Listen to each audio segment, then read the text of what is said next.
ꯉꯁꯤꯗꯤ ꯑꯩꯈꯣꯏꯒꯤ ꯃꯤꯌꯥꯝꯒꯤ ꯑꯩꯈꯣꯏ ꯃꯅꯤꯄꯨꯔ ꯃꯤꯌꯥꯝꯒꯤ ꯑꯣꯖꯥ ꯔꯣꯃꯤ ꯃꯩꯇꯩ ꯎꯅꯕꯒꯤ ꯇꯥꯟꯖꯥ ꯑꯃ ꯉꯁꯤ ꯐꯪꯖꯔꯦ ꯑꯣꯖꯥꯕꯨ ꯑꯍꯥꯟꯕꯃꯛꯇꯗ ꯇꯔꯥꯝꯅ ꯑꯣꯛꯆꯔꯤ ꯑꯃꯗꯤ ꯈꯨꯔꯨꯝꯖꯔꯤ Thank you.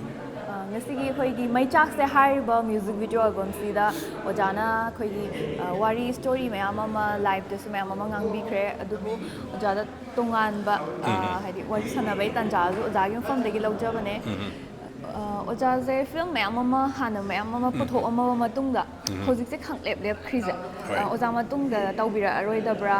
ꯁꯤꯒꯤ ꯋꯥꯍꯪꯁꯦ ꯃꯤꯌꯥꯝꯅ ꯚ꯭ꯌꯨꯋꯔꯁ ꯃꯌꯥꯝꯅ ꯑꯩꯈꯣꯏꯒꯤ ꯑꯣꯗꯤꯌꯟꯁ ꯃꯌꯥꯝꯅ ꯍꯪꯅꯔꯒ ꯂꯩꯔꯕ ꯋꯥꯐꯝꯅꯦꯕ ꯑꯣꯖꯥꯅ ꯁꯤ ꯑꯃꯇꯪ ꯐꯣꯡꯗꯣꯛꯄꯤꯔꯝꯃꯨ Hoi, mayamna aigi film lepe haba londo. Koi gi kanoni maroina mainstream cinema se. Hauzik mayamna yengiba the commercial na haba londo. Koi mainstream cinema se. Si katang lepke na lepane. Aduga ay atopa koi gi aigi thamoi digi pamjaba ko. Ai am independent ba filmmaking style di. Adugi film di adum ay nammi ko. Aigi latest ama Koigi mayamna de do topa film festival sing daga yengbiba aikoigi yum our home ko sumaina toba koigi subject sing se sida hena interest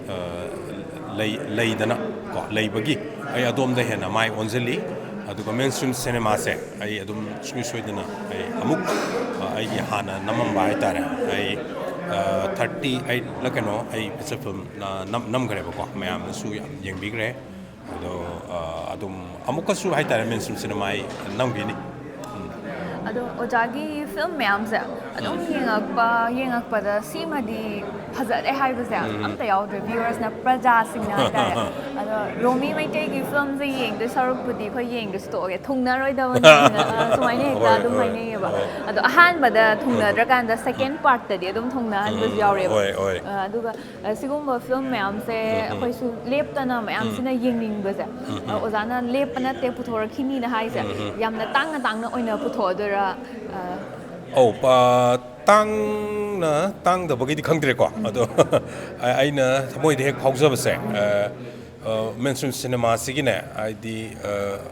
century CLC data wari se ketang khoigi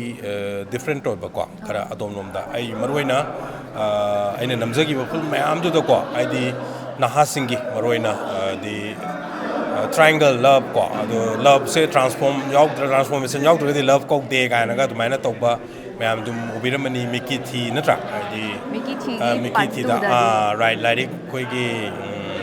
like pa na bagi masak se ma bu yabira kidaba nu pim sa du gi photo du na koi gi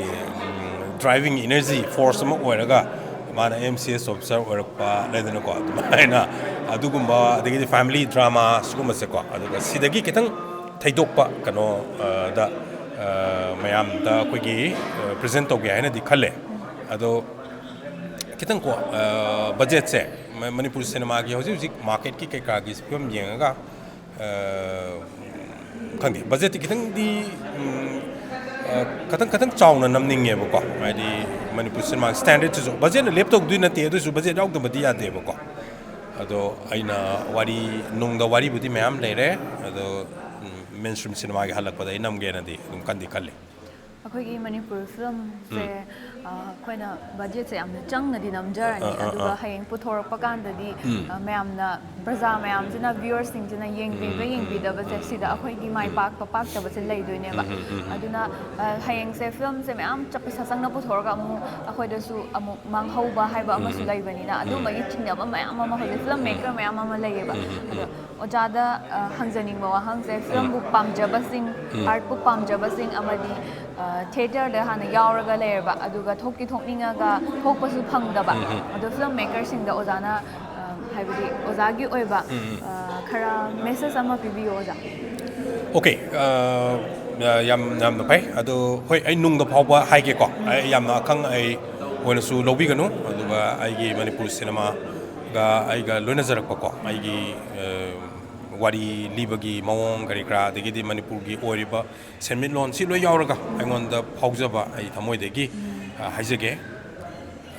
filmmaking si koi gi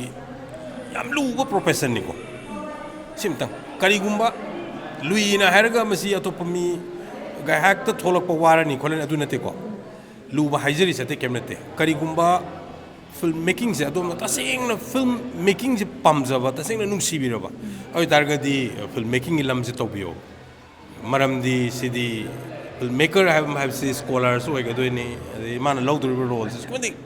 yam mebo ko oi magi department ma'am di lebi ai ado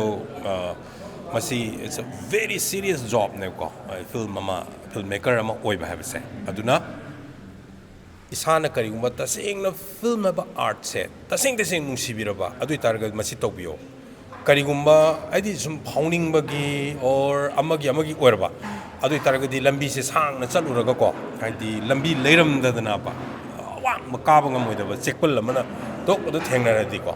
adu kano wagani aduna taseng nungsibiraba sidi film making ka taginate acting pambi bising su ko adi lam sida